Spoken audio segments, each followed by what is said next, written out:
Għal-ħabta tas-sija tal-ħamis wara nofsinhar f'diversi lokalitajiet reġgħet marret il-provvista tal-elettriku. Fost il-lokalitajiet mill-quta kien hemm Birkirkara, Santa Venera, il-Ħamrun, in-Naxxar, Pembroke, San Ġwan, San Ġiljan, Iż-Żejtun, il-Fgura, Witilajn, Ħażabbar, il-Mosta, Ħalbalzan, f'waqt li anke l-Freeport f'Birżebbuġa spiċċa mingħajr elettriku.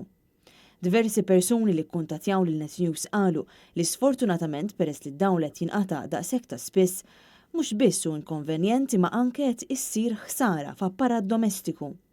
Diversi ħwienet ukoll qed jilmentaw għaliex dan mhux xi każ iżolat, imma issa qed tiġri ta' spiss u dan il-qtuħ fid-dawl qed ikollu effett fuq l-operat tan-negozju tagħhom. Lena Malta fi stqarrija qalet li l-qtuħ tal-provvista tal-elettriku kienet kaġunata minn ħsara li żviluppat fl-impjant tal-gass ta' Dellimara. Il-provvista ġiet anormala l-ħabta tas-satejn għalkemm f'lokalitajiet bħal Witilajn, San Ġwan, San Ġiljan, il-Mosta, il-Marsa, Marsa Xlokk u l-Ħamrun, il-provvista tal-elettriku damet aktar biex ġiet lura. Il-power station tal-gas li spiċċat ukoll f'nofs kontroversja sħiħa wara l-iskandlu tal-Panama kienet proġett ewlieni ta' gvern immexxi minn Joseph Muscat, proġetti li permezz tiegħu spiċċajna b'tanker f'nofs il-bajja ta' Marsa Xlokk, filwaqt li xorta m'għandniex stabbiltà fil-provvista tal-enerġija.